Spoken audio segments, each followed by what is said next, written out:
السلام عليكم ورحمة الله وبركاته kulanti wacan oo wanaagsan ikhyaarta hawada nagala socota ay meel kastoo aad joogtaan kusoo dhawaada qodobada wararkeena ugu doorka roon madaxweyne xasan sheekh maxamuud oo maanta safar shaqo u aadaya dalka Tanzania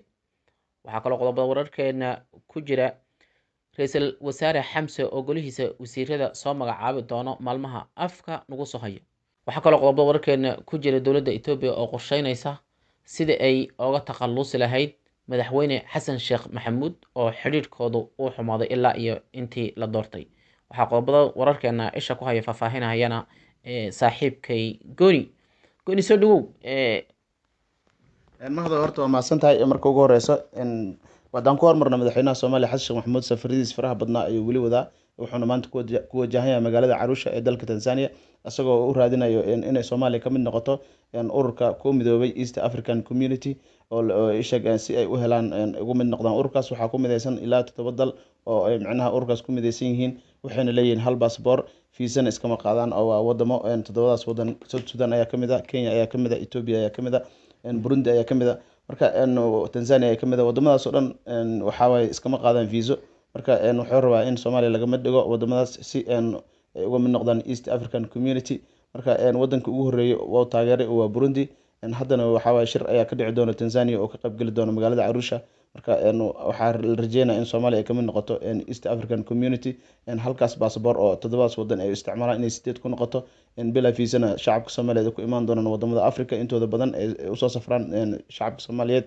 waxaa la rajeynayaa shacabka Kenya ayagana ku sugan oo qaarkood Soomaali yihiin passportada ajaanibta haysta sidii Kenya kale inay Soomaaliya ku tagi doonaan bila fiisa mahdo madaxweynuhu safarka uu ku tagaayo olahana ugu jiro in ay East Africa Soomaaliya ka mid noqoto arrinkaas haddii ku guuleysto loo codeeyo oo Soomaaliya ay ka mid noqoto passportkeedu wax weyn buu xasan sheekh maxamuud qabtaa la dhihi karaa soo aad iyo aad sababtoo ah hadda waxa leeyahay markuu xasan maxamuud xilka dagayay ayuu codsi gudbistay in laga mid dhigo East African Community-ga markaas codsiga soo gudbistay ayaa dowladdiisa meesha ka baxday marka ayada waxyaabo badan oo dhibnaayeen hadda meesha ayuu ka sii amba qaaday hadda waxa leeyahay xasan maxamuud rajadiisa muxuma waxaana laga yaabaa hadda wadanka Kenya ayaa hayo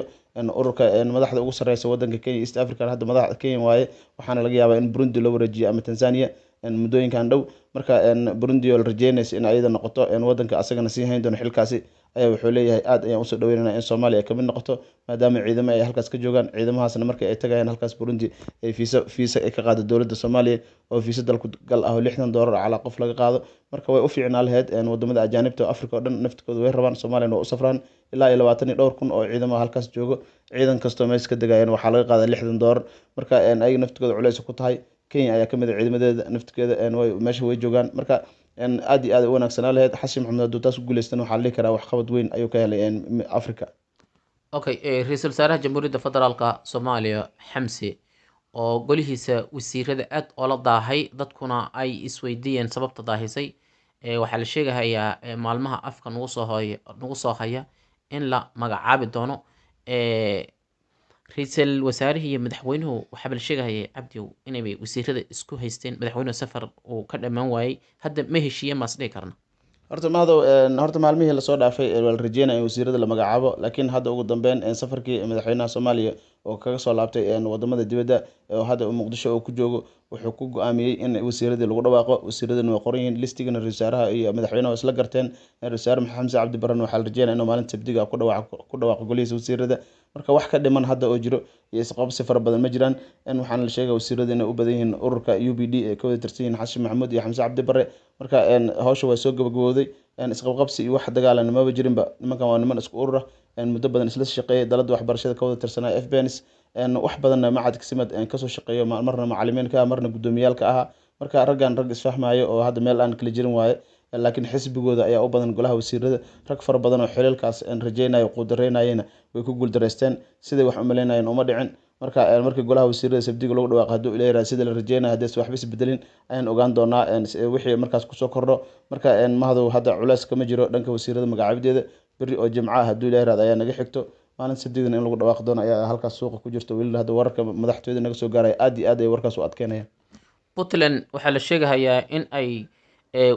mucaarad ay muujin hayaan sida hadda ka muuqata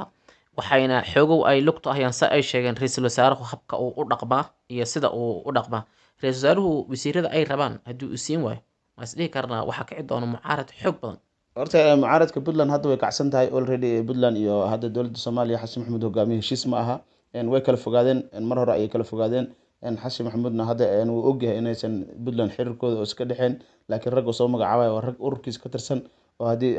dani oo xanaaqe iyo hadduusan xanaaqe ba aan dan ka lahayn oo asaga isku group yihiin ayaa la rajeynaya inuu ka mid noqdaan golaha wasiirada qaybta Puntland kasoo galayso. Marka taas hadda Xasan Maxamuud waa ka tashtaba already. waxa wax fikir ah halkaas kama qabo, cabsina kama qabiyo oo uu ogyahay. waxaaba la sheegaya in maamul goboleedyada intooda badan oo rajeynaya Xasan Maxamuud intuu xilka hayo in xilka laga wareejiyo, rag kale oo fara badan inuu ku bedelo ayuu diyaarsaday. mahad colado. Okay, qodobka halkaas haddii aan kaga gudubno, dowladda Ethiopia waxaa la sheegayaa in ay xidhiidhkii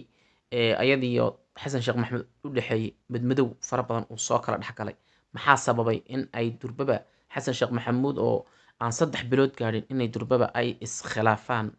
dalka Ethiopia? horta mahad waa mahadsan tahay. Xasan Sheekh Maxamuud inay iskhilaafaan Ethiopia waxaa keenay horta safaradii faraha badnaa uu ku bixinaya Ethiopia kama bilaabin, wadamo kale ayuu ka bilaabay oo Imaaraadku ay ka mid tahay. marka Djibouti iyo Kenya ku hormariyay. marka dowladda Ethiopia waxay rabtay inuu ayaga ka bilaabo safarka si ay ugala hadasho qaadka inuu wadanka Soomaaliya oo tago oo loo sii daayo. heshiiskii hore maxamed cabdullaahi farmaajo dowladdiisu ay gashana inuu sidiis usii socdo ayay rabeen. marka maadaama taas ay suuragal weysa oo Kenya intuu tagay qaadka lasoo saxday, heshiisyo kaloo fara badan oo lasoo galay oo xagga socdaalka iyo dulimaadka ay ka mid tahay. dowladda Kenya halkaas ay ka xanaaqday. marka xanaaqii halkaas ay ka qaaday ayaa weli ku jiro. Xasan Maxamuud oo ku sugnaa sheegeen wadanka Djibouti ayaa la rajeynaya inuu Ethiopia soo maro. dowladda Ethiopia iyo Xasan Maxamuud midnimadu ay soo kala dhex galay. dowladda Ethiopia waxay dhahday anaga ma marti qaadin Xasan Maxamuud. Xasan Maxamuudna dalka Soomaaliya ayuu dib ugu laabtay. marka hadda waxaa la leeyahay dowladda Ethiopia waxay qorsheynaysaa in ay dagaal toos ku qaado, waxayna wadankeeda ku marti qaaday maxamed cabdullaahi farmaajo oo madaxweynihii hore ee Soomaaliya, Said Cabdullaahi Deni oo madaxweynaha Puntland ah, iyo ninkii la yiraahdo Cabdicasiis Laftagareen inay tagaan Addis Ababa, kadibna qorshe halkaas lagu dejiyo si loo curyaami lahay ama looga takhalusi lahay dowladda Xasan Sheekh Maxamuud. mahadow. Okay, qodobada warkeena hadda waxaa ku dhex jiray adigu aad bayaamisay in uu xasan sheekh maxamuud heshiiskii farmaajo iyo Ethiopia ay wada galeen in uu ka baxay qaadkiina uu laga xiray oo saa Ethiopia lagaga joojiyey. xasan sheekh maxamuud maas dhihi karnaa inay arrintaa laftiisa caqabad ku noqon karto. asaga dhaarwood wuxuu hadda uu Kenya la galay heshiis buu la galay.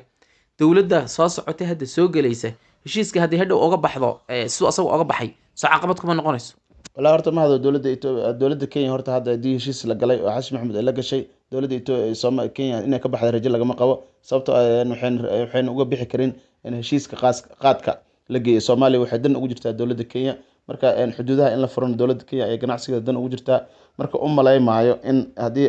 dowladda cusub ay imaado oo Raila Odinga oo wadankan hadda tartanka ugu jiro iyo William Ruto ninka la yiraahdo, labadaas nin mid kamid ah inuu soo baxo la rajeynaa. haddii midkood uu soo baxo u malaymaayo inay ka hor imaan doonaan Soomaaliya, sababtoo dantooda ayaa ku jirto in 3 sano oo qaadka uu ka xayrnaa Soomaaliya iyo ganacsiyada kale faraha badnaay. waxaa la dareemi karaa sidii Kenya xaaladeeda ay noqotay in dhaqaaladeeda hoos u dhacay, in wax badan oo socodkii iyo waxyaabihii ay ka heli jireen dhaqaalaha oo meesha ay ka baxeen. marka u malaymaayo haddii dowladda Uhuru Kenyatta meesha ay ka baxdo inay sheeg suuragal tahay, sababtoo ah dowladda hadda intaysan meesha ka bixin heshiis ayaa la geli doonaa oo guddi la magacaabay ayaa la geyn doonaa magaalada Muqdisho oona soo turxaan bixiya xaaladda sida lagu heshiiyey siday tahay. marka Agost ayaa la ballamay. Agostna dowladda cusub way dhici doontaa. marka heshiiska wuxuu dhaqan geli doonaa Agost wixii ka dambeeya mahado hadduu Ilaahay yiraahdo. marka u malaymaayo in meesha cabsi ay ka jirto.